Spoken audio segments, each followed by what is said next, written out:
جب انسان اللہ سے دعا کرتا ہے، حدیث میں آتا ہے نا، جب سورہ فاتحہ ہم پڑھتے ہیں تو اللہ باقاعدہ جواب دیتا ہے۔ جب انسان کہتا ہے کہ ایاک نعبد و ایاک نستعین، تو اللہ تعالیٰ فرشتوں سے کیا کہتا ہے کہ میرا بندہ ایکنالج کرتا ہے کہ میں دعائیں قبول کرتا ہوں، تو اللہ کہتا ہے چل پھر مانگ، کیا مانگنا۔ تو اس کا مطلب کہ اللہ باقاعدہ جواب دیتا ہے۔ اسی طرح جب ایک بندہ اللہ کے سامنے اپنی بے بسی شو کرے گا، انما اشکو بسی و حزنی الی اللہ، حضرت یعقوب کے یہ الفاظ، یہ چھوٹے الفاظ نہیں ہے کہ میں صرف اپنا غم اور دکھ کس کو سناتا ہوں؟ اللہ کو۔ میں اپنی شکایت کہاں کرتا ہوں؟ صرف اللہ کے ہاں۔ تو یہ بات اللہ کو اتنی پسند ہے کہ اس بندے کا اتنا کانفیڈنس ہے مجھ پہ کہ لوگوں کے پاس جا کے نہیں رو رہا، میرے پاس آ رہا ہے۔ یعنی اس بندے کا اتنا کانفیڈنس ہے مجھ پہ کہ میں اس کے مسئلے حل کر دوں گا۔ تو آپ سوچیں، آپ اللہ تعالیٰ کی توحید کو کیسے جو ہے وہ اس پہ ایکٹ کر رہے ہیں۔ حدیث میں آتا ہے کہ جب بندہ دعا کے لیے ہاتھ اٹھاتا ہے، اللہ کے نبی صلی اللہ علیہ وسلم نے فرمایا یور لارڈ از شائے، تمہارا لارڈ شائے ہے۔ جب تم اس کے آگے دعا کے لیے ہاتھ اٹھاتے ہیں تو اللہ تعالیٰ شائے ہوتا ہے کہ میں اس کو ایمپٹی ہینڈ ریٹرن نہ کروں۔ سبحان اللہ، یہ اللہ تعالیٰ، ٹھیک ہے نا۔ تو لیکن بات یہ ہے کہ صرف اللہ، اس لیے آپ دیکھیں طائف کے واقعے پہ اللہ کے نبی صلی اللہ علیہ وسلم نے کبھی واقعہ وہ نہیں سنایا، کبھی ایمپتھی لینے کی کوشش نہیں کی انسانوں سے کہ بہت بڑی زیادتی ہو گئی تھی، یہ ہو گیا وہ ہو گیا، نہیں۔ حضرت عائشہ کو بھی اسٹریٹ بس یہی سنایا تھا کہ ہاں تمہارے لوگوں نے مجھے اس دن بہت دکھ دیا تھا، بس دیٹس اٹ۔ اس کے علاوہ کوئی ڈیٹیل نہیں۔ وہ تو باقی ڈیٹیل تو ہمیں حضرت زید سے ملتی ہے نا، حضرت زید ان کے ساتھ تھے، حضرت زید بن حارثہ ان کے جو منہ بولے بیٹے تھے، وہ تو ان سے ملتی ہے ہمیں، ٹھیک ہے نا۔ یا کسی اور نے اگر دیکھا ہو، وٹنس کیا ہو، تو ڈیٹیل اس سے آ رہی۔ تو ثابت یہ ہوتا ہے کہ مسلمان اسٹرانگ ہونا چاہیے، مسلمان کا سارا اعتقاد جو ہے وہ اللہ پر ہونا چاہیے۔ میں آپ کو ایک بات تجربے سے بتاتا ہوں، آپ لوگوں کے سامنے اپنی ویکنس شو کریں گے نا، رونا دھونا، ایک ٹائم آئے گا لوگ کہیں گے یار ایسے روندا رہتا، آپ کے بارے میں مشہور ہو جائے گا کہ یہ تو ہر وقت اس نے رونا ڈالا ہوتا ہے، تو پھر کیا فائدہ ہوا، ٹھیک ہے نا۔ ایک ٹائم تک لوگ ہیلپ کریں گے، اس کے بعد جو ہے وہ لوگ بھی تنگ آ جائیں گے۔ تو اس لیے اللہ کے سامنے پٹی جو ہے وہ اللہ کو شو کرے کہ اللہ مجھ پہ رحم کر، رب اغفر وارحم وانت خیر الراحمین، اور ایسے کانفیڈنس سے اللہ آپ کی پھر ایسی مدد کرے گا کہ آپ کا گمان، یہی اس آیت کا مطلب ہے وَمَن يَتَّقِ اللَّهَ يَجْعَل لَهُ مَخْرَجًا، جو کوئی اللہ کا تقوی اختیار کرتا ہے اللہ اسے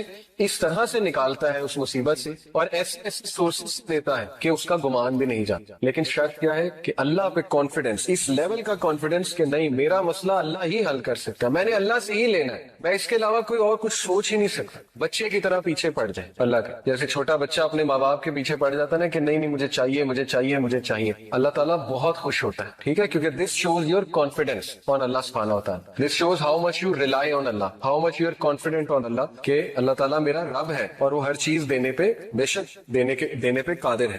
خیر، یہ تو ہو گیا وہ پوائنٹ کہ رسول اللہ صلی اللہ علیہ وسلم never took anyone's empathy اور sympathy with regards to this incident. لیکن واقعہ بہت افسوسناک ہے۔ اللہ کے نبی صلی اللہ علیہ وسلم پہلی تو بات واک کر کے گئے۔ آپ میں سے کوئی طائف گیا؟ میں 2 بار گیا ہوں، ٹھیک ہے، اور پہاڑی راستہ ہے، آپ نے بھی دیکھا ہے، ٹھیک ہے نا۔ اور یہ کہ 1.5 گھنٹے میں 1.5 گھنٹہ 1.25 گھنٹے میں گاڑی میں پہنچ جاتے ہیں۔ تو سوچے بائی فٹ، میں اکثر یہی سوچ رہا تھا جاتے ہوئے، میں نے اپنی وائف سے بھی کہا کہ کس طرح ہمارے نبی گئے ہوں گے، اتنا کٹھن راستہ ہے، پہاڑی راستہ ہے، اچھی خاصی چڑھائی ہے، تو حضرت زید کے ساتھ آن فٹ گئے، نو ہارس نو کیمل۔ اس کے پیچھے حکمت تھی۔ یہاں سے ثابت ہوتا ہے کہ ایون دو اللہ کے نبی صلی اللہ علیہ وسلم کا اعتقاد بہت اسٹرانگ تھا، لیکن ہی ٹرائیڈ ہز لیول بیسٹ جتنا کیئرفل ہو سکتے تھے لائف میں۔ حکمت یہ تھی کہ قریش کو شک نہ پڑے کہ یہ کہیں دور جا رہا، آن فٹ گئے تھے اسی لیے۔ تو ہمیں بھی اپنی لائف میں ایسے ہی زندگی گزارنی ہے، ہمیں اپنی بیسٹ ایفرٹ کرنی ہے آخر تک، جتنا کیئرفل ہم کسی بھی معاملے کے حوالے سے ہو سکتے ہیں، جتنی ایفرٹ ہم کر سکتے ہیں، اینڈ دین لیو ٹو اللہ، اس کے بعد اللہ سنبھال لے۔ ہر چیز ہم نے اللہ کو بتا دی، اپنی ایفرٹ بھی کر لی، اب میرا رب مالک،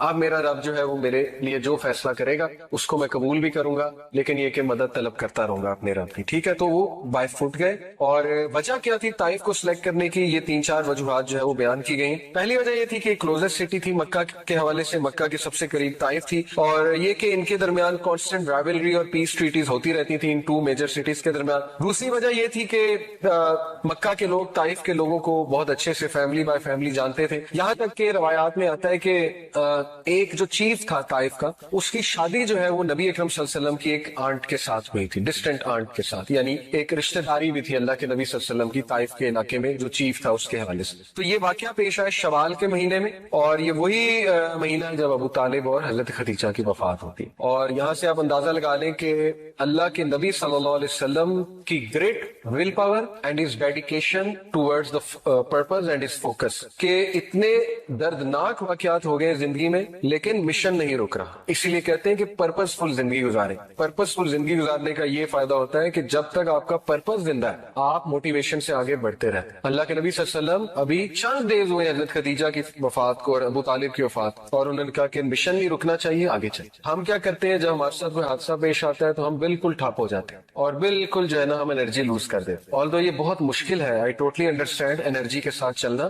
لیکن اللہ سے انرجی مانگو کہ اللہ مجھے کھڑا کر، مجھے ہمت دے. تو چھوٹی چھوٹی باتوں پہ ہمت نہیں ہارنی چاہیے. ٹھیک ہے، یہ میں یوتھ کو کہتا ہوں اکثر کہ اپنے ذرا اسٹرانگ بنے، پرزیورنس لائیں اپنے اندر، ذرا بریو بنے. ہم چھوٹے چھوٹے واقعات پہ ٹھپ ہو جاتے ہیں، رزلٹ اچھا نہیں آیا اس پہ ٹھپ ہو گئے، نوکری کہیں لگوانا چاہتے تھے وہاں نہیں لگی اس پہ ٹھپ ہو گئے، وہ پسند تھا وہاں شادی نہیں ہو سکی اس پہ ٹھپ ہو گئے. ٹھیک ہے نا، ایسے واقعات پہ ہم ٹھپ ہوتے ہیں. تو ذرا اسٹرانگ بننا چاہیے انسان کو اور اپنے مشن کی طرف جو ہے وہ چلتے جانا چاہیے اور اللہ سے سکت حاصل کرنی چاہیے. تو روایات میں یہ آتا ہے کہ اللہ کے نبی صلی اللہ علیہ وسلم جو ہے انہوں نے یہ جو 3 چیفز تھے، Taif was being governed by 3 chiefs, 3 chief تھے یہ طائف کو رول کرتے تھے.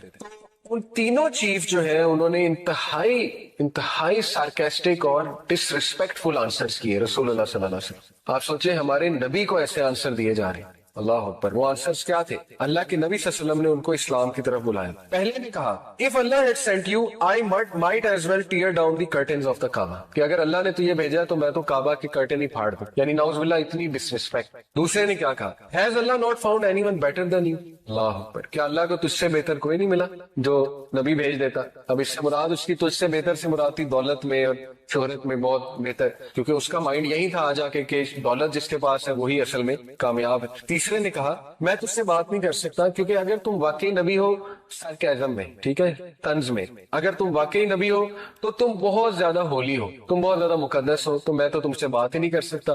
اور اگر تم نبی نہیں ہو تو پھر تم میرے ڈگنیٹی سے بہت بلو ہو کہ میں تم سے بات بھی کروں. اللہ دیکھیں ہمارے نبی نے کتنے سخت الفاظ برداشت کیے دین کے راستے میں. اس لیے اگر آپ کے گھر والے آپ کو کوئی سخت الفاظ کہہ جاتے، والد والدہ چچا کوئی بھی، نو پرابلم، ریوارڈ ہے انشاءاللہ. دین کے راستے میں کوئی بھی چیز آپ کو مشکل آئے گی وہ اللہ تعالیٰ آپ کو جزا دے گا اس کے حوالے سے. ٹھیک ہے، تو اللہ کے نبی صلی اللہ علیہ وسلم نے ان کو سنا، اتنے سخت الفاظ سن لیے فار دا سیک آف اللہ. پھر اللہ کے نبی صلی اللہ علیہ وسلم نے ان سے یہ کہا okay I will leave but please don't tell the Quraysh I came. ہمارے نبی صلی اللہ علیہ وسلم نے ان سے کہا کہ آپ قریش کو نہ بتائیے گا میں یہاں آیا، کیونکہ ظاہر ہے اس سے معاملات بگڑ سکتے. تو اس پہ انہوں نے ایگری کیا تینوں نے کہ ٹھیک ہے ہم قریش کو نہیں بتائیں گے. اب اللہ کے نبی صلی اللہ علیہ وسلم نے ہمت نہیں ہاری، تقریباً 1 ہفتہ طائف میں رہے، روایات میں آتا ہے تقریباً 1 ویک رہے. اور طائف کی وہ گلیاں بھی میں نے دیکھی جہاں ہمارے نبی صلی اللہ علیہ وسلم پہ پتھراؤ ہوا، ان گلیوں سے ابھی تک غم کی سی کیفیت، سیڈنس ٹپکتی ہے.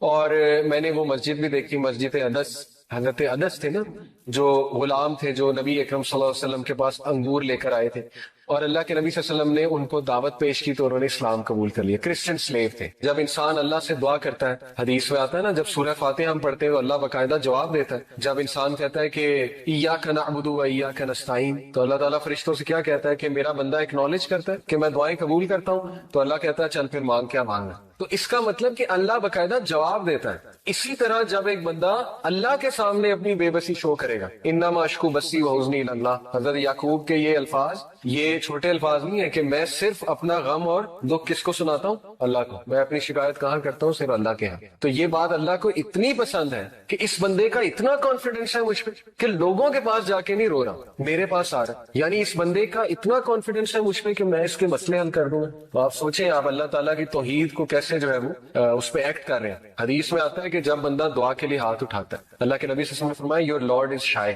تمہارا لارڈ شائے ہے. جب تم اس کے آگے دعا کے لیے ہاتھ اٹھاتے ہیں تو اللہ تعالیٰ شائے ہوتا ہے کہ میں اس کو ایمپٹی ہینڈ ریٹرن نہ کروں. سبحان اللہ، یہ اللہ تعالیٰ. ٹھیک ہے نا. تو لیکن بات یہ ہے کہ صرف اللہ. اس لیے آپ دیکھیں طائف کے واقعے پہ اللہ کے نبی نے کبھی واقعہ وہ نہیں سنایا، کبھی ایمپتھی لینے کی کوشش نہیں کی انسانوں سے کہ بہت بڑی زیادتی ہو گئی تھی، یہ ہو گیا وہ ہو گیا. نہیں، حضرت عائشہ کو بھی اسٹریٹ بس یہی سنایا تھا کہ ہاں تمہارے لوگوں نے مجھے اس دن بہت دکھ دیا تھا، بس دیٹس اٹ، اس کے علاوہ کوئی ڈیٹیل نہیں. وہ تو باقی ڈیٹیل تو ہمیں حضرت زید سے ملتی ہے نا، حضرت زید ان کے ساتھ تھے، حضرت زید بن حارثہ ان کے جو منہ بولے بیٹے تھے، وہ تو ان سے ملتی ہے نا، ٹھیک ہے نا، یا کسی اور نے اگر دیکھا ہو وٹنس کیا ہو تو ڈیٹیل اس سے آ رہی. تو ثابت یہ ہوتا ہے کہ مسلمان اسٹرانگ ہونا چاہیے، مسلمان کا سارا اعتقاد جو ہے وہ اللہ پر ہونا چاہیے. میں آپ کو ایک بات تجربے سے بتاتا ہوں، آپ لوگوں کے سامنے اپنی ویکنس شو کریں گے نا، رونا دھونا، ایک ٹائم آئے گا لوگ کہیں گے یار ایسے روندا رہتا، آپ کے بارے میں مشہور ہو جائے گا کہ یہ تو ہر وقت اس نے رونا ڈالا ہوتا ہے. تو پھر کیا فائدہ ہوا، ٹھیک ہے نا. ایک ٹائم تک لوگ ہیلپ کریں گے، اس کے بعد جو ہے وہ لوگ بھی تنگ آ جائیں گے. تو اس لیے اللہ کے سامنے پٹی جو ہے وہ اللہ کو شو کرے کہ اللہ مجھ پہ رحم کر،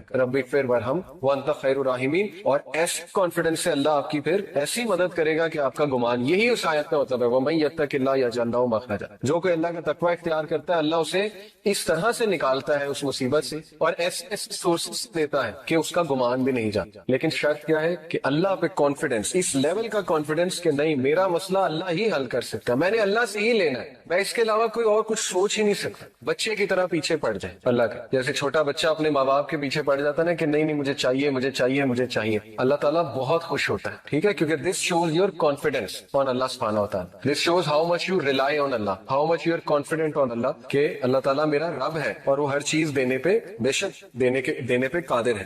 خیر یہ تو ہو گیا وہ پوائنٹ کہ رسول اللہ صلی اللہ علیہ وسلم never took anyone's empathy اور sympathy with regards to this incident. لیکن واقعہ بہت افسوسناک ہے. اللہ کے نبی صلی اللہ علیہ وسلم پہلی تو بات واک کر کے گئے. آپ میں سے کوئی طائف گیا؟ میں 2 بار گیا ہوں، ٹھیک ہے، اور پہاڑی راستہ ہے، آپ نے بھی دیکھا ہے، ٹھیک ہے نا. اور یہ کہ 1.5 گھنٹے میں 1.5 گھنٹہ 1.25 گھنٹے میں گاڑی میں پہنچ جاتے ہیں. تو سوچے بائی فٹ، میں اکثر یہی سوچ رہا تھا جاتے ہوئے، میں نے اپنی وائف سے بھی کہا کہ کس طرح ہمارے نبی گئے ہوں گے، اتنا کٹھن راستہ ہے، پہاڑی راستہ ہے، اچھی خاصی چڑھائی ہے، تو حضرت زید کے ساتھ آن فٹ گئے، نو ہارس نو کیمل. اس کے پیچھے حکمت تھی. یہاں سے ثابت ہوتا ہے کہ ایون وہ اللہ کے نبی صلی اللہ علیہ وسلم کا اعتقاد بہت اسٹرانگ تھا، لیکن ہی ٹرائیڈ ہز لیول بیسٹ جتنا کیئرفل ہو سکتے تھے لائف میں. حکمت یہ تھی کہ قریش کو شک نہ پڑے کہ یہ کہیں دور جا رہا، آن فٹ گئے تھے اسی لیے. تو ہمیں بھی اپنی لائف میں ایسے ہی زندگی گزارنی ہے، ہمیں اپنی بیسٹ ایفرٹ کرنی ہے آخر تک، جتنا کیئرفل ہم کسی بھی معاملے کے حوالے سے ہو سکتے ہیں، جتنی ایفرٹ ہم کر سکتے ہیں، اینڈ دین لیو ٹو اللہ. اس کے بعد اللہ سنبھال لے. ہر چیز ہم نے اللہ کو بتا دی، اپنی ایفرٹ بھی کر لی. اب میرا رب مالک، اب میرا رب جو ہے وہ میرے لیے جو فیصلہ کرے گا اس کو میں قبول بھی کروں گا، لیکن یہ کہ مدد طلب کرتا رہوں گا اپنے رب کی، ٹھیک ہے. تو وہ بائی فٹ گئے. اور وجہ کیا تھی طائف کو سلیکٹ کرنے کی؟ یہ 3-4 وجوہات جو ہے وہ بیان کی گئی. پہلی وجہ یہ تھی کہ کلوزسٹ سٹی تھی مکہ کے حوالے سے، مکہ کے سب سے قریب طائف تھی، اور یہ کہ ان کے درمیان کانسٹنٹ رائولری اور پیس ٹریٹیز ہوتی رہتی تھی ان 2 میجر سٹیز کے درمیان. دوسری وجہ یہ تھی کہ مکہ کے لوگ طائف کے لوگوں کو بہت اچھے سے فیملی بائی فیملی جانتے تھے. یہاں تک کہ روایات میں آتا ہے کہ ایک جو چیف تھا طائف کا، اس کی شادی جو ہے وہ نبی اکرم صلی اللہ علیہ وسلم کی ایک آنٹ کے ساتھ ہوئی تھی، ڈسٹنٹ آنٹ کے ساتھ، یعنی ایک رشتہ داری بھی تھی اللہ کے نبی صلی اللہ علیہ وسلم کی طائف کے علاقے میں جو چیف تھا اس کے حوالے سے. تو یہ واقعہ پیش آیا شوال کے مہینے میں، اور یہ وہی مہینہ ہے جب ابو طالب اور حضرت خدیجہ کی وفات ہوتی ہے. اور یہاں سے آپ اندازہ لگا لیں کہ اللہ کے نبی صلی اللہ علیہ وسلم کی great will power and his dedication towards the purpose and his focus, کہ اتنے دردناک واقعات ہو گئے زندگی میں لیکن مشن نہیں رک رہا. اسی لیے کہتے ہیں کہ پرپز فل زندگی گزاریں. پرپز فل زندگی گزارنے کا یہ فائدہ ہوتا ہے کہ جب تک آپ کا پرپز زندہ ہے آپ موٹیویشن سے آگے بڑھتے رہتے ہیں. اللہ کے نبی صلی اللہ علیہ وسلم ابھی چند ڈیز ہوئے حضرت خدیجہ کی وفات کو اور ابو طالب کی وفات، اور انہوں نے کہا کہ مشن نہیں رکنا چاہیے، آگے چلیں. ہم کیا کرتے ہیں جب ہمارے ساتھ کوئی حادثہ پیش آتا ہے تو ہم بالکل ٹھپ ہو جاتے ہیں اور بالکل جو ہے نا ہم انرجی لوز کر دیتے ہیں. آلدو یہ بہت مشکل ہے، آئی ٹوٹلی انڈرسٹینڈ انرجی کے ساتھ چلنا، لیکن اللہ سے انرجی مانگو کہ اللہ مجھے کھڑا کر، مجھے ہمت دے. تو چھوٹی چھوٹی باتوں پہ ہمت نہیں ہارنی چاہیے، ٹھیک ہے. یہ میں یوتھ کو کہتا ہوں اکثر کہ اپنے ذرا اسٹرانگ بنے، پرزیورنس لائیں اپنے اندر، ذرا بریو بنے. ہم چھوٹے چھوٹے واقعات پہ ٹھپ ہو جاتے ہیں، رزلٹ اچھا نہیں آیا اس پہ ٹھپ ہو گئے، نوکری کہیں لگوانا چاہتے تھے وہاں نہیں لگی اس پہ ٹھپ ہو گئے، وہ پسند تھا وہاں شادی نہیں ہو سکی اس پہ ٹھپ ہو گئے، ٹھیک ہے نا. ایسے واقعات پہ ہم ٹھپ ہوتے ہیں. تو ذرا اسٹرانگ بننا چاہیے انسان کو اور اپنے مشن کی طرف جو ہے وہ چلتے جانا چاہیے اور اللہ سے سکت حاصل کرنی چاہیے. تو روایات میں یہ آتا ہے کہ اللہ کے نبی صلی اللہ علیہ وسلم جو ہے انہوں نے یہ جو 3 چیفز تھے، Taif was being governed by 3 chiefs, 3 chief تھے یہ طائف کو رول کرتے تھے. ان تینوں چیف جو ہیں انہوں نے انتہائی سارکیسٹک اور ڈس ریسپیکٹ فل آنسرز کیے رسول اللہ صلی اللہ علیہ وسلم. آپ سوچیں ہمارے نبی کو ایسے آنسر دیے جا رہے ہیں. اللہ اکبر. وہ آنسرز کیا تھے؟ اللہ کے نبی صلی اللہ علیہ وسلم نے ان کو اسلام کی طرف بلایا. پہلے نے کہا if Allah had sent you I might as well tear down the curtains of the Kaaba, کہ اگر اللہ نے تجھے بھیجا تو میں تو کعبہ کے کرٹن ہی پھاڑ دوں. یعنی نعوذ باللہ اتنی ڈسرسپیکٹ. دوسرے نے کیا کہا has Allah not found anyone better than you. اللہ اکبر. کیا اللہ کو تجھ سے بہتر کوئی نہیں ملا جو نبی بھیج دیتا؟ اب اس سے مراد اس کی تجھ سے بہتر سے مراد تھی دولت میں اور شہرت میں بہت بہتر، کیونکہ اس کا مائنڈ یہی تھا آ جا کے کہ دولت جس کے پاس ہے وہی اصل میں کامیاب ہے. تیسرے نے کہا میں تجھ سے بات نہیں کر سکتا کیونکہ اگر تم واقعی نبی ہو سر کے اعظم میں، ٹھیک ہے، طنز میں، اگر تم واقعی نبی ہو تو تم بہت زیادہ ہولی ہو، تم بہت زیادہ مقدس ہو، تو میں تو تم سے بات ہی نہیں کر سکتا. اور اگر تم نبی نہیں ہو تو پھر تم میرے ڈگنیٹی سے بہت بلو ہو کہ میں تم سے بات بھی کروں. اللہ دیکھیں ہمارے نبی نے کتنے سخت الفاظ برداشت کیے دین کے راستے میں. اس لیے اگر آپ کے گھر والے آپ کو کوئی سخت الفاظ کہہ جاتے، والد والدہ چچا کوئی بھی، نو پرابلم، ریوارڈ ہے انشاءاللہ. دین کے راستے میں کوئی بھی چیز آپ کو مشکل آئے گی وہ اللہ تعالیٰ آپ کو جزا دے گا اس کے حوالے سے، ٹھیک ہے. تو اللہ کے نبی صلی اللہ علیہ وسلم نے ان کو سنا، اتنے سخت الفاظ سن لیے فار دا سیک آف اللہ. پھر اللہ کے نبی صلی اللہ علیہ وسلم نے ان سے یہ کہا okay I will leave but please don't tell the Quraysh I came. ہمارے نبی صلی اللہ علیہ وسلم نے ان سے کہا کہ آپ قریش کو نہ بتائیے گا میں یہاں آیا، کیونکہ ظاہر ہے اس سے معاملات بگڑ سکتے. تو اس پہ انہوں نے ایگری کیا تینوں نے کہ ٹھیک ہے ہم قریش کو نہیں بتائیں گے. اب اللہ کے نبی صلی اللہ علیہ وسلم نے ہمت نہیں ہاری، تقریباً 1 ہفتہ طائف میں رہے، روایات میں آتا ہے تقریباً 1 ویک رہے. اور طائف کی وہ گلیاں بھی میں نے دیکھی جہاں ہمارے نبی صلی اللہ علیہ وسلم پہ پتھراؤ ہوا، ان گلیوں سے ابھی تک غم کی سی کیفیت، سیڈنس ٹپکتی ہے. اور میں نے وہ مسجد بھی دیکھی، مسجد انس، حضرت انس تھے نا جو غلام تھے جو نبی اکرم صلی اللہ علیہ وسلم کے پاس انگور لے کر آئے تھے، اور اللہ کے نبی صلی اللہ علیہ وسلم نے ان کو دعوت پیش کی تو انہوں نے اسلام قبول کر لیا. کرسچن سلیو تھے. جب انسان اللہ سے دعا کرتا ہے، حدیث میں آتا ہے نا جب سورہ فاتحہ ہم پڑھتے ہیں تو اللہ باقاعدہ جواب دیتا ہے. جب انسان کہتا ہے کہ ایاک نعبد و ایاک نستعین، تو اللہ تعالیٰ فرشتوں سے کیا کہتا ہے کہ میرا بندہ ایکنالج کرتا ہے کہ میں دعائیں قبول کرتا ہوں، تو اللہ کہتا ہے چل پھر مانگ کیا مانگنا. تو اس کا مطلب کہ اللہ باقاعدہ جواب دیتا ہے. اسی طرح جب ایک بندہ اللہ کے سامنے اپنی بے بسی شو کرے گا، انما اشکو بسی و حزنی الی اللہ، حضرت یعقوب کے یہ الفاظ یہ چھوٹے الفاظ نہیں ہے کہ میں صرف اپنا غم اور دکھ کس کو سناتا ہوں؟ اللہ کو. میں اپنی شکایت کہاں کرتا ہوں؟ صرف اللہ کے ہاں. تو یہ بات اللہ کو اتنی پسند ہے کہ اس بندے کا اتنا کانفیڈنس ہے مجھ پہ کہ لوگوں کے پاس جا کے نہیں رو رہا، میرے پاس آ رہا. یعنی اس بندے کا اتنا کانفیڈنس ہے مجھ پہ کہ میں اس کے مسئلے حل کر دوں گا. تو آپ سوچیں آپ اللہ تعالیٰ کی توحید کو کیسے جو ہے وہ اس پہ ایکٹ کر رہے ہیں. حدیث میں آتا ہے کہ جب بندہ دعا کے لیے ہاتھ اٹھاتا ہے، اللہ کے نبی صلی اللہ علیہ وسلم نے فرمایا یور لارڈ از شائے،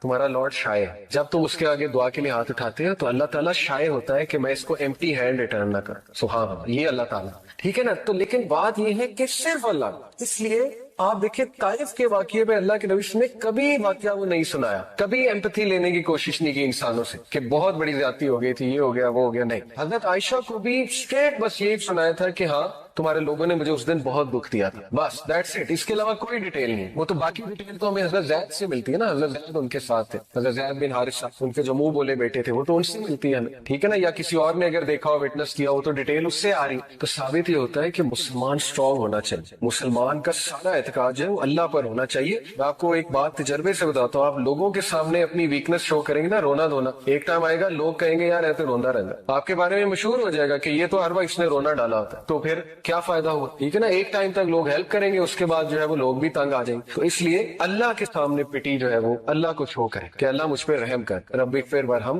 وانت خیر الراحمین. اور ایسے کانفیڈنس سے اللہ آپ کی پھر ایسی مدد کرے گا کہ آپ کا گمان، یہی اس آیت کا مطلب ہے وَمَن يَتَّقِ اللَّهَ يَجْعَل لَهُ مَخْرَجًا. جو کوئی اللہ کا تقوی اختیار کرتا ہے اللہ اسے اس طرح سے نکالتا ہے اس مصیبت سے، اور ایسے سورسز دیتا ہے کہ اس کا گمان بھی نہیں جاتا. لیکن شرط کیا ہے کہ اللہ پہ کانفیڈنس، اس لیول کا کانفیڈنس کہ نہیں میرا مسئلہ اللہ ہی حل کر سکتا، میں نے اللہ سے ہی لینا ہے، میں اس کے علاوہ کوئی اور کچھ سوچ ہی نہیں سکتا. بچے کی طرح پیچھے پڑ جائے اللہ کا، جیسے چھوٹا بچہ اپنے ماں باپ کے پیچھے پڑ جاتا ہے نا کہ نہیں نہیں مجھے چاہیے مجھے چاہیے مجھے چاہیے. اللہ تعالیٰ بہت خوش ہوتا ہے، ٹھیک ہے، کیونکہ this shows your confidence on اللہ سبحانہ و تعالیٰ. This shows how much you rely on Allah, how much you are confident on اللہ کہ اللہ تعالیٰ میرا رب ہے اور وہ ہر چیز دینے پہ بے شک دینے پہ قادر ہے. خیر یہ تو ہو گیا وہ پوائنٹ کہ رسول اللہ صلی اللہ علیہ وسلم never took anyone's empathy اور sympathy with regards to this incident. لیکن واقعہ بہت افسوسناک ہے. اللہ کے نبی صلی اللہ علیہ وسلم پہلی تو بات واک کر کے گئے. آپ میں سے کوئی طائف گیا؟ میں 2 بار گیا ہوں, ٹھیک ہے, اور پہاڑی راستہ ہے, آپ نے بھی دیکھا ہے, ٹھیک ہے نا, اور یہ کہ 1.5 گھنٹے میں 1.5 گھنٹہ 1.25 گھنٹے میں گاڑی میں پہنچ جاتے ہیں. تو سوچے بائی فٹ, میں اکثر یہی سوچ رہا تھا جاتے ہوئے, میں نے اپنی وائف سے بھی کہا کہ کس طرح ہمارے نبی گئے ہوں گے, اتنا کٹھن راستہ ہے, پہاڑی راستہ ہے, اچھی خاصی چڑھائی ہے, تو حضرت زید کے ساتھ آن فٹ گئے, 9 ہارس 9 کیمل. اس کے پیچھے حکمت تھی. یہاں سے ثابت ہوتا ہے کہ ایون وہ اللہ کے نبی صلی اللہ علیہ وسلم کا اعتقاد بہت اسٹرانگ تھا, لیکن ہی ٹرائیڈ ہز لیول بیسٹ جتنا کیئرفل ہو سکتے تھے لائف میں. حکمت یہ تھی کہ قریش کو شک نہ پڑے کہ یہ کہیں دور جا رہا, آن فٹ گئے تھے اسی لیے. تو ہمیں بھی اپنی لائف میں ایسے ہی زندگی گزارنی ہے, ہمیں اپنی بیسٹ ایفرٹ کرنی ہے آخر تک, جتنا کیئرفل ہم کسی بھی معاملے کے حوالے سے ہو سکتے ہیں, جتنی ایفرٹ ہم کر سکتے ہیں, and then leave to other. اس کے بعد اللہ سنبھال لے. ہر چیز ہم نے اللہ کو بتا دی, اپنی ایفرٹ بھی کر لی. اب میرا رب مالک, اب میرا رب جو ہے وہ میرے لیے جو فیصلہ کرے گا اس کو میں قبول بھی کروں گا, لیکن یہ کہ مدد طلب کرتا رہوں گا اپنے رب کی, ٹھیک ہے. تو وہ بائی فٹ گئے. اور وجہ کیا تھی طائف کو سلیکٹ کرنے کی؟ یہ 3-4 وجوہات جو ہے وہ بیان کی گئی. پہلی وجہ یہ تھی کہ کلوزسٹ سٹی تھی مکہ کے حوالے سے, مکہ کے سب سے قریب طائف تھی, اور یہ کہ ان کے درمیان کانسٹنٹ رائولری اور پیس ٹریٹیز ہوتی رہتی تھی ان 2 میجر سٹیز کے درمیان. دوسری وجہ یہ تھی کہ مکہ کے لوگ طائف کے لوگوں کو بہت اچھے سے فیملی بائی فیملی جانتے تھے. یہاں تک کہ روایات میں آتا ہے کہ ایک جو چیف تھا طائف کا, اس کی شادی جو ہے وہ نبی اکرم صلی اللہ علیہ وسلم کی ایک آنٹ کے ساتھ ہوئی تھی, ڈسٹنٹ آنٹ کے ساتھ, یعنی ایک رشتہ داری بھی تھی اللہ کے نبی صلی اللہ علیہ وسلم کی طائف کے علاقے میں جو چیف تھا اس کے حوالے سے. تو یہ واقعہ پیش آیا شوال کے مہینے میں, اور یہ وہی مہینہ ہے جب ابو طالب اور حضرت خدیجہ کی وفات ہوتی. اور یہاں سے آپ اندازہ لگا لیں کہ اللہ کے نبی صلی اللہ علیہ وسلم کی great will power and his dedication towards the purpose and his focus, کہ اتنے دردناک واقعات ہو گئے زندگی میں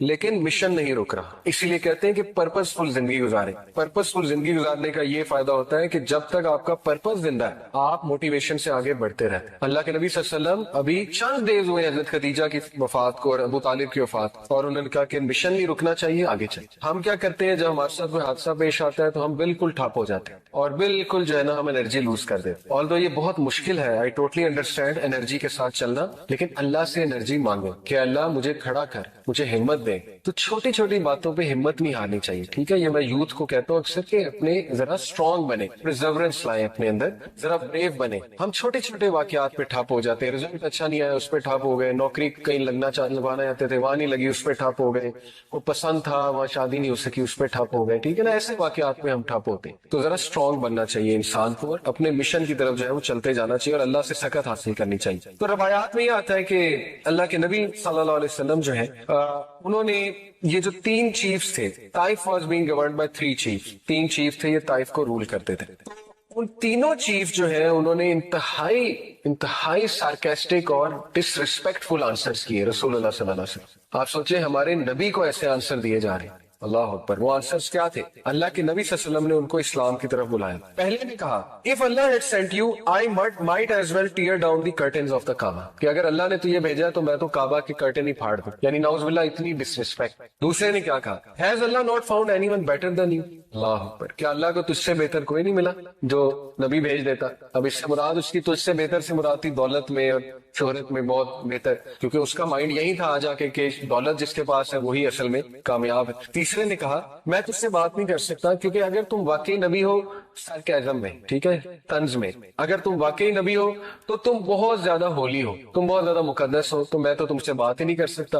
اور اگر تم نبی نہیں ہو تو پھر تم میرے ڈگنیٹی سے بہت بلو ہو کہ میں تم سے بات بھی کروں. اللہ دیکھیں ہمارے نبی نے کتنے سخت الفاظ برداشت کیے دین کے راستے میں. اس لیے اگر آپ کے گھر والے آپ کو کوئی سخت الفاظ کہہ جاتے, والد والدہ چچا کوئی بھی, نو پرابلم, ریوارڈ ہے انشاءاللہ. دین کے راستے میں کوئی بھی چیز آپ کو مشکل آئے گی وہ اللہ تعالیٰ آپ کو جزا دے گا اس کے حوالے سے, ٹھیک ہے. تو اللہ کے نبی صلی اللہ علیہ وسلم نے ان کو سنا, اتنے سخت الفاظ سن لیے فار دا سیک آف اللہ. پھر اللہ کے نبی صلی اللہ علیہ وسلم نے ان سے یہ کہا okay I will leave but please don't tell the Quraysh I came. ہمارے نبی صلی اللہ علیہ وسلم نے ان سے کہا کہ آپ قریش کو نہ بتائیے گا میں یہاں آیا, کیونکہ ظاہر ہے اس سے معاملات بگڑ سکتے. تو اس پہ انہوں نے ایگری کیا, تینوں نے, کہ ٹھیک ہے ہم قریش کو نہیں بتائیں گے. اب اللہ کے نبی صلی اللہ علیہ وسلم نے ہمت نہیں ہاری, تقریباً 1 ہفتہ طائف میں رہے, روایات میں آتا ہے تقریباً 1 ویک رہے. اور طائف کی وہ گلیاں بھی میں نے دیکھی جہاں ہمارے نبی صلی اللہ علیہ وسلم پہ پتھراؤ ہوا، ان گلیوں سے ابھی تک غم کی سی کیفیت، سیڈنس ٹپکتی ہے۔ اور میں نے وہ مسجد بھی دیکھی، مسجد انس، حضرت انس تھے نا جو غلام تھے، جو نبی اکرم صلی اللہ علیہ وسلم کے پاس انگور لے کر آئے تھے، اور اللہ کے نبی صلی اللہ علیہ وسلم نے ان کو دعوت پیش کی تو انہوں نے اسلام قبول کر لیا، کرسچن سلیو تھے۔ جب انسان اللہ سے دعا کرتا ہے، حدیث میں آتا ہے نا جب سورہ فاتحہ ہم پڑھتے ہیں تو اللہ باقاعدہ جواب دیتا ہے۔ جب انسان کہتا ہے کہ ایاک نعبد و ایاک نستعین، تو اللہ تعالیٰ فرشتوں سے کیا کہتا ہے کہ میرا بندہ ایکنالج کرتا ہے کہ میں دعائیں قبول کرتا ہوں، تو اللہ کہتا ہے چل پھر مانگ، کیا مانگنا۔ تو اس کا مطلب کہ اللہ باقاعدہ جواب دیتا ہے۔ اسی طرح جب ایک بندہ اللہ کے سامنے اپنی بے بسی شو کرے گا، انما اشکو بسی وحزنی الی اللہ، حضرت یعقوب کے یہ الفاظ، یہ چھوٹے الفاظ نہیں ہے کہ میں صرف اپنا غم اور دکھ کس کو سناتا ہوں؟ اللہ کو۔ میں اپنی شکایت کہاں کرتا ہوں؟ صرف اللہ کے ہاں۔ تو یہ بات اللہ کو اتنی پسند ہے کہ اس بندے کا اتنا کانفیڈنس ہے مجھ پہ کہ لوگوں کے پاس جا کے نہیں رو رہا، میرے پاس آ رہا ہے۔ یعنی اس بندے کا اتنا کانفیڈنس ہے مجھ پہ کہ میں اس کے مسئلے حل کر دوں گا۔ تو آپ سوچیں آپ اللہ تعالیٰ کی توحید کو کیسے جو ہے وہ اس پہ ایکٹ کر رہے ہیں۔ حدیث میں آتا ہے کہ جب بندہ دعا کے لیے ہاتھ اٹھاتا ہے، اللہ کے نبی صلی اللہ علیہ وسلم نے فرمایا یور لارڈ از شائے، تمہارا لارڈ شائے ہے۔ جب تم اس کے آگے دعا کے لیے ہاتھ اٹھاتے ہیں تو اللہ تعالیٰ شائے ہوتا ہے کہ میں اس کو ایمٹی ہینڈ ریٹرن نہ کروں۔ سبحان اللہ، یہ اللہ تعالیٰ، ٹھیک ہے نا۔ تو لیکن بات یہ ہے کہ صرف اللہ، اس لیے آپ دیکھیں طائف کے واقعے پہ اللہ کے نبی صلی اللہ علیہ وسلم نے کبھی واقعہ وہ نہیں سنایا، کبھی ایمپتھی لینے کی کوشش نہیں کی انسانوں سے کہ بہت بڑی زیادتی ہو گئی تھی، یہ ہو گیا وہ ہو گیا، نہیں۔ حضرت عائشہ کو بھی اسٹریٹ بس یہی سنایا تھا کہ ہاں تمہارے لوگوں نے مجھے اس دن بہت دکھ دیا تھا، بس دیٹس اٹ۔ اس کے علاوہ کوئی ڈیٹیل نہیں۔ وہ تو باقی ڈیٹیل تو ہمیں حضرت زید سے ملتی ہے نا، حضرت زید ان کے ساتھ تھے، حضرت زید بن حارثہ ان کے جو منہ بولے بیٹے تھے، وہ تو ان سے ملتی ہے ہمیں، ٹھیک ہے نا۔ یا کسی اور نے اگر دیکھا ہو، وٹنس کیا ہو، تو ڈیٹیل اس سے آ رہی۔ تو ثابت یہ ہوتا ہے کہ مسلمان اسٹرانگ ہونا چاہیے، مسلمان کا سارا اعتقاد جو ہے وہ اللہ پر ہونا چاہیے۔ میں آپ کو ایک بات تجربے سے بتاتا ہوں، آپ لوگوں کے سامنے اپنی ویکنس شو کریں گے نا، رونا دھونا، ایک ٹائم آئے گا لوگ کہیں گے یار ایسے روندا رہتا، آپ کے بارے میں مشہور ہو جائے گا کہ یہ تو ہر وقت اس نے رونا ڈالا ہوتا ہے، تو پھر کیا فائدہ ہوا؟ ٹھیک ہے نا، ایک ٹائم تک لوگ ہیلپ کریں گے، اس کے بعد جو ہے وہ لوگ بھی تنگ آ جائیں گے۔ تو اس لیے اللہ کے سامنے پٹی جو ہے وہ اللہ کو شو کرے کہ اللہ مجھ پہ رحم کر، رب اغفر وارحم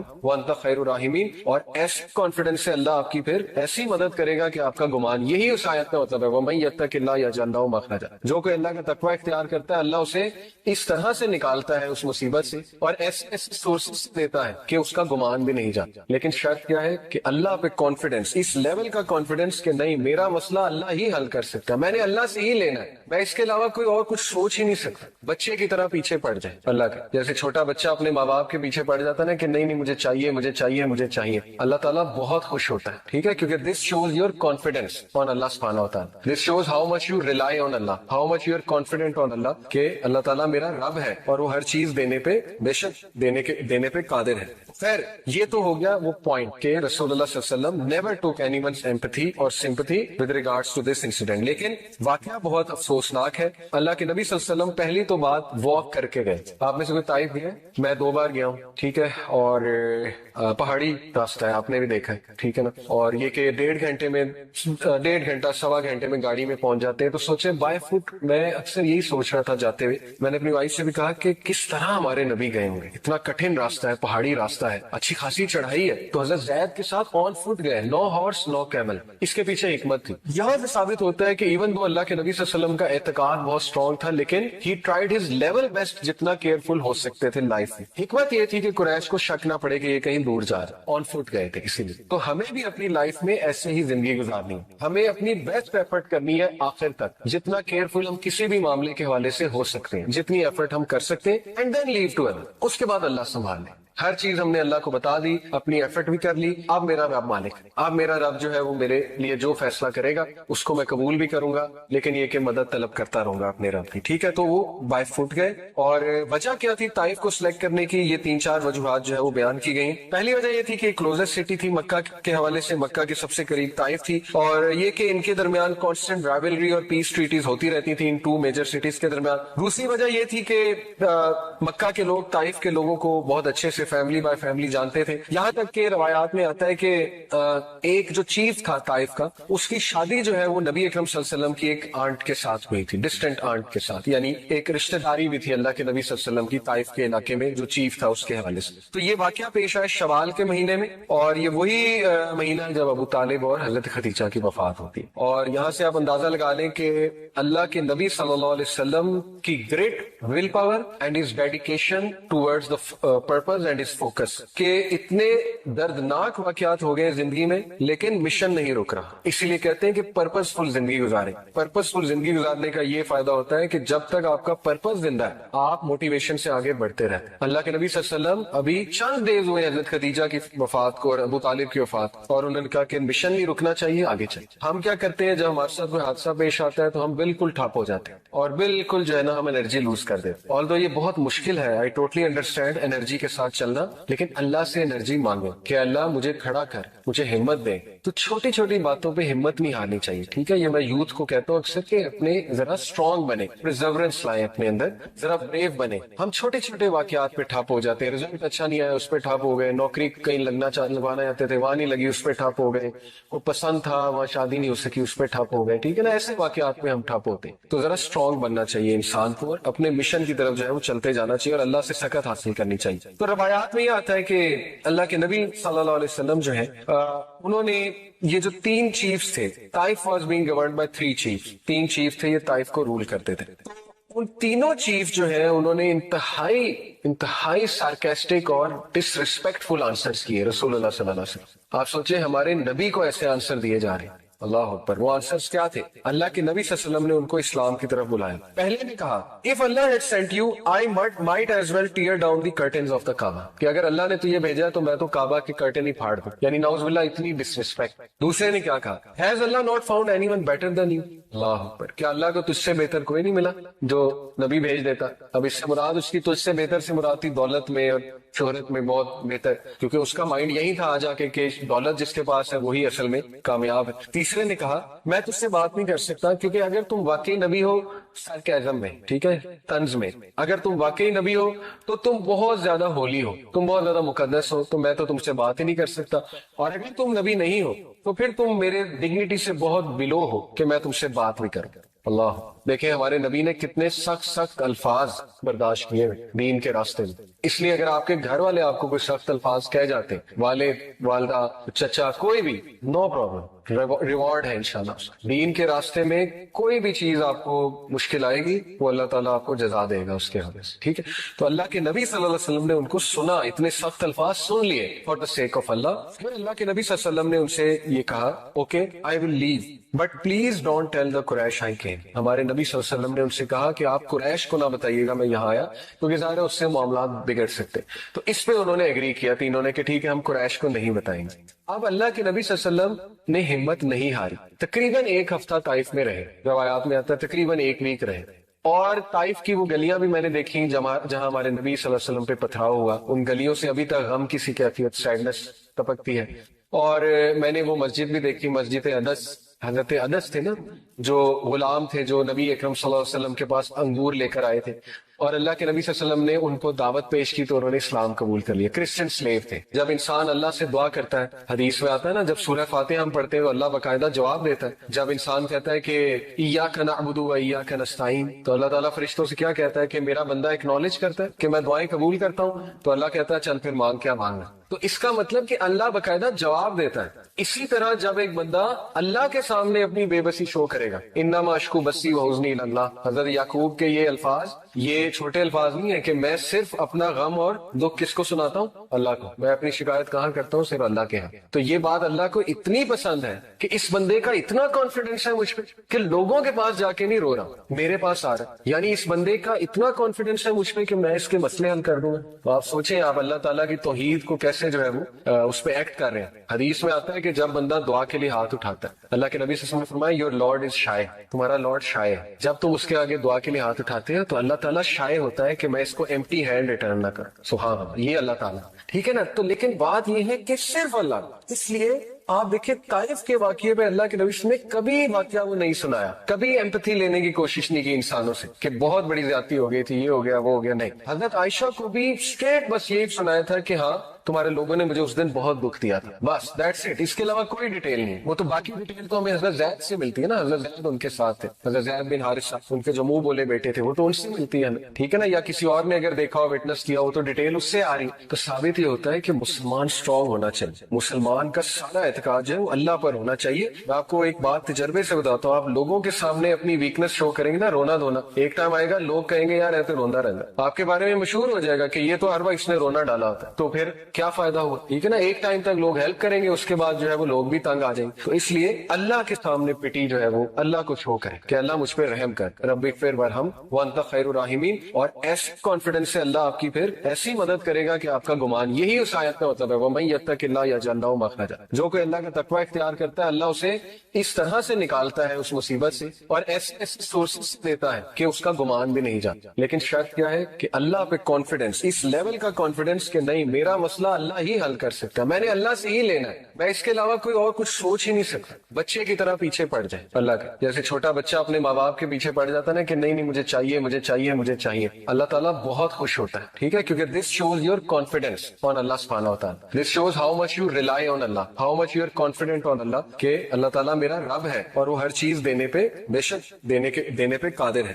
خیر یہ تو ہو گیا وہ پوائنٹ کہ رسول اللہ صلی اللہ علیہ وسلم never took anyone's empathy اور sympathy with regards to this incident. لیکن واقعہ بہت افسوسناک ہے. اللہ کے نبی صلی اللہ علیہ وسلم پہلی تو بات واک کر کے گئے. آپ میں سے کوئی طائف گیا ہے؟ میں 2 بار گیا ہوں، ٹھیک ہے، اور پہاڑی راستہ ہے، آپ نے بھی دیکھا ہے، ٹھیک ہے نا. اور یہ کہ 1.5 گھنٹے میں 1.5 گھنٹہ 1.25 گھنٹے میں گاڑی میں پہنچ جاتے ہیں. تو سوچیں بائی فٹ، میں اکثر یہی سوچ رہا تھا جاتے ہوئے، میں نے اپنی وائف سے بھی کہا کہ کس طرح ہمارے نبی گئے ہوں گے، اتنا کٹھن راستہ ہے، پہاڑی راستہ ہے، اچھی خاصی چڑھائی ہے. تو حضرت زید کے ساتھ آن فٹ گئے، نو ہارس نو کیمل. اس کے پیچھے حکمت تھی. یہاں سے ثابت ہوتا ہے کہ ایون دو اللہ کے نبی صلی اللہ علیہ وسلم کا اعتقاد بہت اسٹرانگ تھا، لیکن ہی ٹرائیڈ ہز لیول بیسٹ جتنا کیئرفل ہو سکتے تھے لائف میں. حکمت یہ تھی کہ قریش کو شک نہ پڑے کہ یہ کہیں دور جا رہا، آن فٹ گئے تھے اسی لیے. تو ہمیں بھی اپنی لائف میں ایسے ہی زندگی گزارنی ہے، ہمیں اپنی بیسٹ ایفرٹ کرنی ہے آخر تک، جتنا کیئرفل ہم کسی بھی معاملے کے حوالے سے ہو سکتے ہیں، جتنی ایفرٹ ہم کر سکتے ہیں، اینڈ دین لیو ٹو اللہ. اس کے بعد اللہ سنبھال لے. ہر چیز ہم نے اللہ کو بتا دی، اپنی ایفرٹ بھی کر لی. اب میرا رب مالک ہے، اب میرا رب جو ہے وہ میرے لیے جو فیصلہ کرے گا اس کو میں قبول بھی کروں گا، لیکن یہ کہ مدد طلب کرتا رہوں گا اپنے رب کی، ٹھیک ہے. تو وہ بائی فٹ گئے. اور وجہ کیا تھی طائف کو سلیکٹ کرنے کی؟ یہ 3-4 وجوہات جو ہے وہ بیان کی گئی. پہلی وجہ یہ تھی کہ کلوزسٹ سٹی تھی مکہ کے حوالے سے، مکہ کے سب سے قریب طائف تھی، اور یہ کہ ان کے درمیان کانسٹنٹ رائولری اور پیس ٹریٹیز ہوتی رہتی تھی ان 2 میجر سٹیز کے درمیان. دوسری وجہ یہ تھی کہ مکہ کے لوگ طائف کے لوگوں کو بہت اچھے سے فیملی بائی فیملی جانتے تھے. یہاں تک کہ روایات میں آتا ہے کہ ایک جو چیف تھا طائف کا، اس کی شادی جو ہے وہ نبی اکرم صلی اللہ علیہ وسلم کی ایک آنٹ کے ساتھ ہوئی تھی، ڈسٹنٹ آنٹ کے ساتھ، یعنی ایک رشتہ داری بھی تھی اللہ کے نبی صلی اللہ علیہ وسلم کی طائف کے علاقے میں جو چیف تھا اس کے حوالے سے. تو یہ واقعہ پیش آیا شوال کے مہینے میں، اور یہ وہی مہینہ ہے جب ابو طالب اور حضرت خدیجہ کی وفات ہوتی. اور یہاں سے آپ اندازہ لگا لیں کہ اللہ کے نبی صلی اللہ علیہ وسلم کی great will power and his dedication towards the purpose and his focus, کہ اتنے دردناک واقعات ہو گئے زندگی میں لیکن مشن نہیں رک رہا. اسی لیے کہتے ہیں کہ پرپز فل زندگی گزاریں.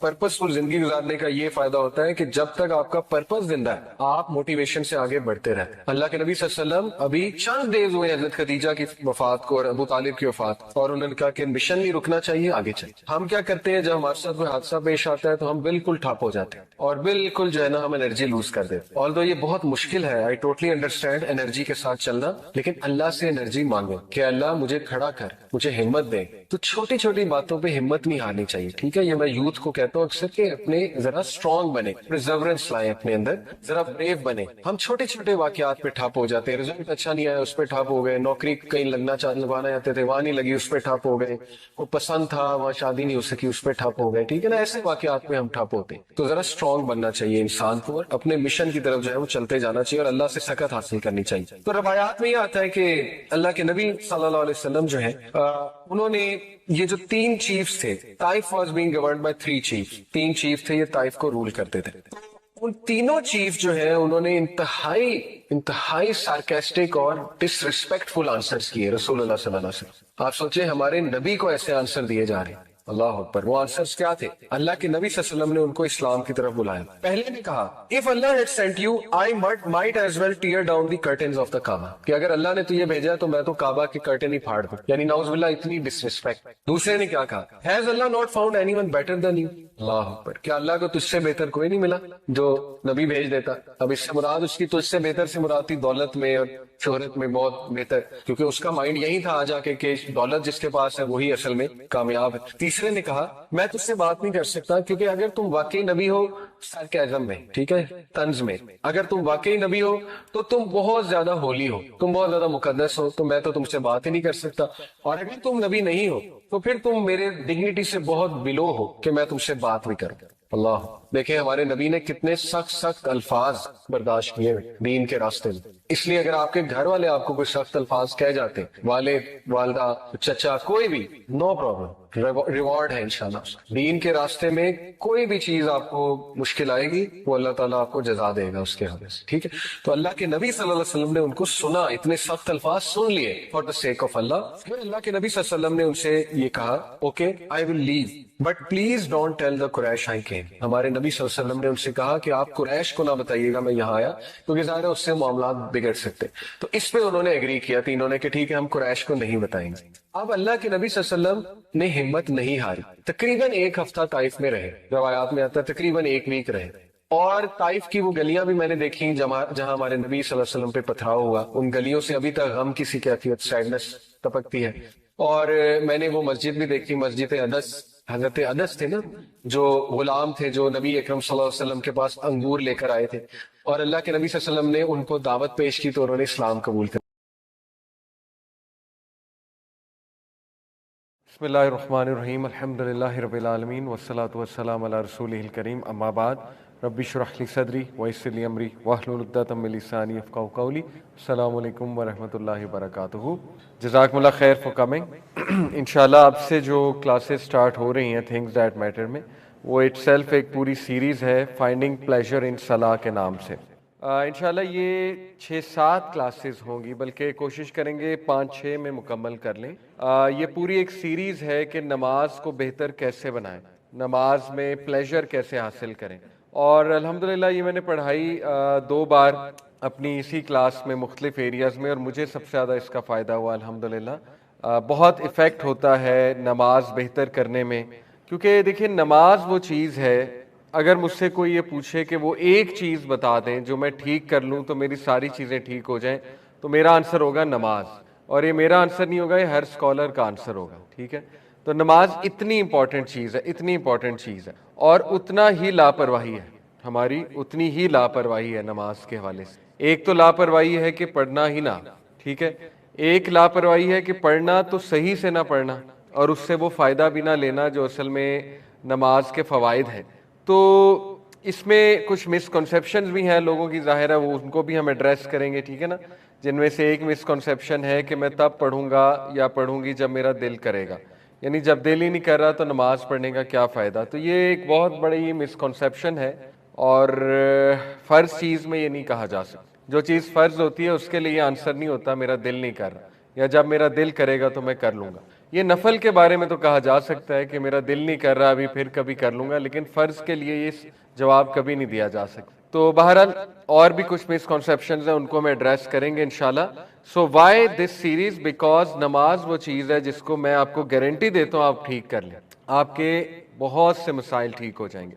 For example D motivation, anxiety, stress, over thinking, discipline in life, self control, کوئی ایڈکشن چھوڑنا، ڈیزائرز کا مقابلہ کرنا، وغیرہ وغیرہ. یہ ساری چیزیں آپ نماز سے ٹھیک کر سکتے ہیں، ساری چیزیں آپ نماز سے ٹھیک کر سکتے ہیں اگر نماز کو ہم اچھا بنا لیں. بہت سے لوگ آپ کو پتہ ہے کہ وہ اس چیز سے سٹرگل کرتے ہیں کہ خدا نخواستہ کسی سن میں انوالوڈ ہیں تو they want to leave that سن.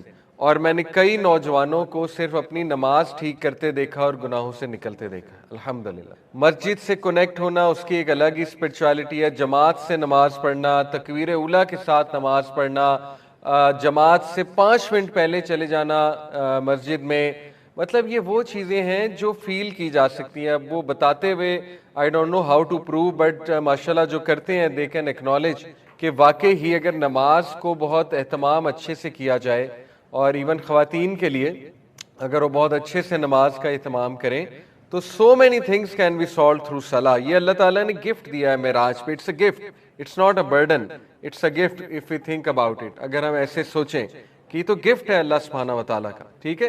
تو ایسی کیا چیز ہے انشاءاللہ اس کے بارے میں ہم پڑھیں گے. سارے پوری سیریز ہے یہ انشاءاللہ. To begin with Christopher Reeves جو کہ بڑا مشہور سپر مین کا کیریکٹر تھا, the first super main 1970s میں 60s میں غالباً, بلکہ 70s میں. Unfortunately he got paralysed. اس کا ایکسیڈنٹ ہوا, یہ گھوڑے سے گرا اور ایسی کچھ اسے انجری ہو گئی اللہ کی طرف سے کہ اس کو پیرالسس ہو گیا, اس کو فالج ہو گیا. اٹس کوائٹ آئرونک کہ مووی میں ظاہر ہے سپر مین کا کریکٹر تھا لیکن ریئل لائف میں ایک آزمائش آ گئی اللہ کی طرف سے, اس کو پیرالسس ہو گیا. تو ایک سین ہے بڑا اس کا مشہور کہ یہ کافی زیادہ سال بیڈ ریڈن تھا, اور بلکہ جب ڈیتھ ہوئی تب بھی بیڈ ریڈن ہی تھا. 52 ایئر اولڈ میں ہی اس کی ڈیتھ ہو گئی, 52 ایئرز میں. تو اس کا ایک بڑا مشہور سین ہے کہ ملینز آف ڈالر کی سرجری کروا کے یہ اس قابل ہوا تھا کہ کھڑا ہو گیا اور باہر آیا, یا آئی گیس بالکنی میں آیا اپنی روم کی, اور باہر بہت سی آڈینس موجود تھی جو ان کو ویل وش کرنے آئے تھے, ان کو گلدستے وغیرہ دینے آئے تھے. تو انہوں نے ان آڈینس کے سامنے جا کے صرف اتنا کیا, مطلب بڑی مشکل سے ہاتھ اٹھایا اور اس طرح کیا کہ میں ٹھیک ہوں, آئی ایم ریکورنگ.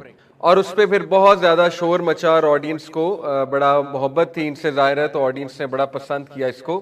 تو یہ میں بات آپ کو اس لیے بتا رہا ہوں کہ سبحان اللہ, آپ دیکھیں کہ اس شخص نے کتنی سٹرگل کی. پیرالسس آسان نہیں ہوتا ہے, اور اتنے ملین آف ڈالرز لگا کے he was able to just do this. اس نے ہاتھ اس طرح سے اوپر کیا اور ان کو یوں کہا کہ میں ٹھیک ہوں. آپ دیکھیں کہ یہ جیسچر ہم نماز میں کتنی بار کرتے ہیں, اور اللہ تعالیٰ ہمیں کتنی بار ریمائنڈ کراتا ہے کہ تمہارے ہاتھ موو کر رہے ہیں, ٹھیک ہے. اگر if you just think about it, میں آپ کو صرف یہ بتا رہا ہوں کہ نماز میں گریٹیٹیوڈ کیسے لانا. اگر آپ صرف یہ سوچ لیں کہ ہمارے ہاتھ موو کر رہے ہیں, ہمارے پیر موو کر رہے ہیں, ٹھیک ہے نا, ہم سجدہ کر سکتے ہیں, ہم رکوع کر سکتے ہیں, اسی بات پہ الحمدللہ رب العالمین, اسی بات پہ سورہ فاتحہ جو ہے اس کو بہت زیادہ آپ شکر گزاری سے پڑھا کریں. اسی طرح ایک بڑی مشہور کہاوت ہے, پتہ نہیں فرضی واقعہ ہے, بہرحال واقعہ سنا دیتا ہوں آپ کو ترغیب کے لیے. ایک سائیکالوجسٹ تھا, اس نے لوگوں کو ایک مووی دکھائی اور لوگ بڑے ایکسائٹڈ تھے مووی دیکھنے سے پہلے. تو اس نے کہا میں آپ کو بڑی زبردست مووی دکھانے لگا ہوں. لوگ بڑے ایکسائٹڈ ہو گئے. تو اب لوگ سامنے بیٹھے ہیں, بڑی اسکرین پہ مووی چلی ہے. مووی کیا ہے, سیلنگ کا سین ہے اور بس پنکھا چل رہا ہے آہستہ آہستہ آہستہ آہستہ آہستہ آہستہ, اور پنکھے کی آواز بھی آ رہی ہے جو آہستہ آہستہ آتی ہے. اب لوگ ویٹ کر رہے ہیں, 1 منٹ گزر گیا, 2 منٹ گزر گئے, 5 منٹ گزر گئے, 10 منٹ گزر گئے. لوگ غصہ ہونے لگے کہ یہ کیا سین ہے, یہ کیا مووی ہے, تم ہمارے ساتھ مذاق کر رہے ہو, پرینک کر رہے ہو. اس نے کہا آپ دیکھیں تو صحیح, 15 منٹ گزر گئے تو وہ ان سے برداشت نہیں. انہوں نے کہا کہ دیٹس اٹ, مطلب یہ تم نے ہمارے ساتھ کوئی مذاق کیا, سین آگے کیوں نہیں چل رہا. اس نے کہا اصل میں بات یہ ہے کہ کچھ لوگوں کی زندگی ساری عمر یہ سین دیکھ کے گزر جاتی ہے جو بیڈ ریٹن ہوتے ہیں, who can't even move. ان کو صرف سیلنگ نظر آتی ہے اور پنکھا نظر آتا ہے, اور پنکھا آہستہ آہستہ چلتا نظر آتا ہے. آپ لوگ کو کتنا کچھ نظر آ رہا ہے اور آپ لوگ گریٹفل نہیں. آپ لوگ کی ہزاروں شکایتیں ہوتی ہیں لائف میں. تو بہرحال گریٹفل ہونے کے لیے کبھی کبھی ایک ریزن ہی کافی ہوتی ہے, اور جس نے نہیں ہونا اس کے لیے پھر ایک ریزن کافی ہوتی ہے ٹو بی ungrateful. تو نماز جو ہے یہ گریٹفلنس کی طرف لاتی ہے. اصل میں اگر if you think about it, نماز وہ چیز ہے جو انسان کو گریٹفلنس کی طرف, گریٹیٹیوڈ کی طرف لاتی ہے, شکر گزاری کی طرف لاتی ہے, ٹھیک ہے. تو انشاءاللہ یہ باتیں ہم کرتے رہیں گے. اب کچھ سینیریوز میں آپ کے سامنے رکھتا ہوں, کچھ مسکنسیپشنز لوگوں کی. میں نے بہت اس پہ جستجو کی, یوتھ سے بھی کافی جانا کہ نماز کیوں نہیں پڑھتے لوگ. کسی دور میں ہم بھی نہیں پڑھتے تھے, ظاہر ہے اللہ معاف کرے. اور اگر آپ مجھ سے پوچھیں, میری ریزن یہی ہوتی تھی کہ بس ایک لاپرواہی, پتہ تھا نماز پڑھنی چاہیے لیکن بس لاپرواہی تھی. مطلب میری کوئی اس طرح کی ریزن نہیں تھی کہ میں یہ کہوں کہ نہیں نماز نہ بھی پڑھوں تو خیر ہے, اللہ معاف کر دے گا. یہ ہم نے کبھی نہیں کہا تھا. ہمیں پتا تھا کہ یہ فرض ہے, لیکن بس ایک لاپرواہی ہوتی تھی نوجوانی کی اگر بات کروں, ٹھیک ہے. لیکن میں نے کافی لوگوں سے پوچھا, ینگسٹرز کے ہم ٹرپس لے جاتے ہیں, ان سے بھی ہم نے پوچھا. ماشاءاللہ ہاشم یہاں پہ بیٹھے ہیں, ہمارے ساتھ ٹرپ پہ گئے تھے. تو آپ کو یاد ہوگا میں نے ایک ٹاپک بھی دیا تھا آپ لوگوں کو کہ وائی یوتھ ڈزنٹ آفر صلاح. تو ان لوگوں کے ہم نے گروپس بنائے تھے, کلام میں لے کر گئے تھے ہم ان کا ٹرپ. ماشاءاللہ 30+ یہ ینگسٹرز تھے. تو ان کے میں نے 6 کے 5 کے گروپس بنا دیے اور ان کو 6-7 ٹاپکس دیے کہ آپ نے بات کرنی اس ٹاپک پہ. تو ایک کو میں نے ٹاپک دیا تھا کہ یوتھ صلاح، وائی ڈونٹ دے آفر صلاح، نماز کیوں نہیں پڑھتی ہماری نوجوان نسل. تو ماشاءاللہ بڑی اچھی ریزننگ، میرے خیال آپ کا بھی یہی تھا، if I'm not جی آپ کا بھی یہی تھا، جس گروپ میں یہ تھے ان کا بھی یہی ٹاپک تھا. تو ان لوگوں نے بڑی اچھی ریزنز بتائیں، کیونکہ ظاہر ہے یہ خود بھی ٹین ایجرز ہیں اور دے نو کہ کیوں نہیں پڑھتے ٹین ایجرز. تو ون آف دا ریزنز جو ان لوگوں نے بتائی بڑی تھاٹ پرووکنگ تھی، وہ یہ تھی کہ ٹینز کا اصل میں کانسیپٹ یہ ہے کہ نماز کسی چیز کے لیے پڑھی جاتی ہے اور وہ چیز جب نہ ملے تو وہ نماز کے کانسیپٹ سے ہی متنفر ہو جاتے ہیں. ٹھیک ہے، تو یہ بڑا انٹرسٹنگ پرسپیکٹو تھا کہ یعنی دعا کرتے ہیں وہ اور نماز پڑھنے لگ جاتے ہیں، کوئی ایگزام آ جائے یا کوئی انٹری ٹیسٹ آ جائے، ٹھیک ہے نا، یا کوئی چیز چاہیے ہو اور جب دعا قبول نہ ہو یا وہ چیز نہ ملے تو پھر وہ نماز کے کانسیپٹ سے ہی پٹ آف ہو جاتے ہیں اور کہتے ہیں نماز پڑھنے کا فائدہ کیا. تو اس طرح کی ریزنز اور بھی ماشاءاللہ انہوں نے بتائیں اور میں یوتھ سے پوچھتا رہتا ہوں. تو دیکھیں میں آپ کے سامنے کچھ لبے لباب رکھتا ہوں کہ مجھے جو باتیں سمجھ آئی ہیں جو ہرڈل ہوتی ہیں انسان کے نماز پڑھنے میں. دیکھیں one of the common things is a person in a constant حرام ریلیشن. کئی لوگ یہ کہتے ہیں کہ دیکھیں ہم نماز کیوں پڑھیں، فائدہ، ہم تو ہیں ہی کانسٹنٹ اسٹیٹ آف گناہ میں، ٹھیک ہے، ہم نماز پڑھتے ہیں پھر بھی گناہ کرتے ہیں. تو وہ they feel a hypocrisy, they feel they are hypocrites, اور یہ شیطان ہیز پلیڈ ریئلی ویل یہاں پہ، کیونکہ نماز is the only thing which could have brought you out of that and which could have been something جس سے شاید اللہ آپ کو معاف کر دے. تو شیطان نے یہاں سے بھی آپ کو ہٹا دیا یہ کہہ کے کہ نہیں تم تو کانسٹنٹ اسٹیٹ آف گناہ میں ہو، تم نے نماز پڑھ کے کیا کرنا. کئی یوتھ ہیں جب وہ میرے سامنے کھلے، یعنی ان کی مدرس نے کہا ہے نماز نہیں پڑھتے، جب میں نے ان سے بات کی اکیلے میں پوچھا بہت فرینک ہو کے، انہوں نے کہا سر میں میوزک سنتا ہوں تو میں نماز پڑھ کے کیا کروں، میں تو گناہ میں ہوں. کیونکہ ایک طرف وہ نماز جب پڑھتے ہیں دوسری طرف مدرز ان کو بہت گلٹ فیل کراتی ہیں کہ میوزک حرام ہے، تم تو میوزک بھی سنتے ہو، تم تو ہو ہی گناہ گار انفارچونیٹلی. تو حالانکہ اپریشیٹ کرنا جی کوئی بات نہیں، اگر وہ ایک گناہ میں ہے تو اپریشیٹ تو کریں نا کہ نماز تو پڑھ رہا ہے، اتنی بڑی بات ہے، اتنی بڑی بات ہے. اکثر لوگ میرے پاس آتے ہیں کہ بہت پریشان ہوتے ہیں ہمارا بچہ جو ہے وہ یہ کر رہا ہے یہ کر رہا ہے، لیکن آن دی ادر ہینڈ جب میں پوچھتا ہوں نماز پڑھ رہا ہے، نماز پڑھ رہا ہوتا ہے، تو میں کہتا ہوں خوش ہو جائیں، آج کے دور میں ٹین ایجر نماز پڑھ رہا ہے، آپ کو اور کیا چاہیے. آلدو آئی انڈرسٹینڈ، ہوتا یہ ہے کہ ہمارے زیادہ تر لوگ، یہ میں اپنے تجربات بتا رہا ہوں، ہمارے زیادہ تر لوگ چینج ہوتے ہیں، یعنی they change at an age like 30+. شادیاں ہو جاتی ہیں، پھر ماشاءاللہ سسٹر بھی چینج ہو جاتی ہیں، ان کے ہسبینڈ بھی چینج ہو جاتے ہیں، لیکن جب وہ چینج ہوتے ہیں تو they want their children to change اوور نائٹ. They want their children to change like in 2 days. یعنی they want their children to be like Umar bin Al Khattab in 2 days. That's not practical. بہرحال youngster یہاں بیٹھے ہیں، ابھی اس کو بہانہ نہ لے لیں، اپنے پیرنٹس کو تانا نہ ماریں کہ دیکھا علی بھائی نے کہا تھا کہ آپ 2 دن میں کہتے ہیں چینج ہو جائیں، تو لہٰذا یہ اس کو بہانہ نہ لیں. میں ایک فیکٹ بتا رہا ہوں، اچھی بات ہے اگر وہ 2 دن میں چینج ہو جائیں، وہ تو اللہ کی طرف سے کوئی خاص رحمت آ جائے کسی بچے پہ تو ہو بھی سکتا ہے، لیکن ٹیک اٹ ایزی. آپ لوگوں کو بھی ٹائم لگا ہے، آپ لوگ ٹین ایج میں، آپ لوگوں کو بھی تو ٹائم لگا ہے چیزوں سے نکلتے ہوئے، ٹھیک ہے. تو ٹیک اٹ ایزی انشاءاللہ. بچہ اگر نماز پڑھ رہا ہے اس میں بہت خیر ہے، بہت خیر ہے آپ کے بچے میں اگر وہ نماز پڑھ رہا ہے، ٹھیک ہے. تو اکثر ایسے ہوتا ہے کہ بہت گلٹ میں ہوتا ہے وہ بچہ، اس وجہ سے وہ نماز چھوڑ دیتا ہے. وہ کہتا ہے کہ میں تو میوزک سن رہا ہوں، میں نماز کیوں پڑھوں. اسے وہ پھر یاد آتے ہیں نا، اپنے گناہ یاد آتے ہیں. اسی طرح کہہ سکتا ہے میں تو کانسٹنٹ اسٹیٹ آف سنز میں ہوں، میں تو گناہ کر رہا ہوں، کانسٹنٹ حرام ریلیشن شپ میں ہوں، میں تو منافق ہوں، میں نے نماز پڑھ کے کیا کرنا. دیکھیں یہ بالکل اسی طرح ایک بندہ کہ میں تو ہوں ہی گندا، میں نے نہا کے کیا کرنا. Doesn't make sense. نہاؤ گے تو گند اترے گا نا، یہ کیا بات ہوئی میں تو ہوں ہی گندا، میں نے نہا کے کیا کرنا. بھائی میں آپ کو ایک سینیریو دیتا ہوں، ہو سکتا ہے آپ کی زندگی کی آخری نماز ہو، پھر یا اگر آپ نماز ہی نہیں پڑھتے، کچھ لوگ 1 پڑھتے ہیں 2 پڑھتے ہیں، بھائی 1-2 تو پڑھو، انکریجڈ ہے 1-2 تو پڑھو. یہ نہ کہو کہ نہیں جب تک 5 نہیں پڑھوں گا تب تک 1 بھی نہیں پڑھوں گا، کتنا غلط کانسیپٹ ہے. ٹھیک ہے 1-2 تو پڑھو، کیا پتا وہی آخری نماز ہو پھر، اور کیا پتا وہ جو تم گناہ کر رہے ہو اور نماز بھی نہیں پڑھ رہے ہو وہ گناہ کرتے ہوئے موت ہو جائے پھر. تو دیکھیں کتنی سکیری بات ہے. تو یہ باتیں کرنا کہ میں تو کانسٹنٹ اسٹیٹ آف سن میں ہوں، میں نے نماز پڑھ کے کیا کرنا، یہ تو شیطان ہیز ون، شیطان تو جیت گیا اس کا مطلب. ٹھیک ہے تو یہی تو پوائنٹ ہے، نماز پڑھیں گے تو شاید نکل آئیں. اس میں آپ کو ایک ریئل واقعہ بھی سناتا ہوں. ایک شیخ ہیں یو کے انہوں نے اپنا واقعہ سنایا. ہی سیڈ کہ اے ینگسٹر کیم ٹو می, مسجد میں لیکچر دے کے فارغ ہوا تو وہ میرے پاس آیا ینگسٹر, اور اس نے آ کے اقرار کیا. دیکھیں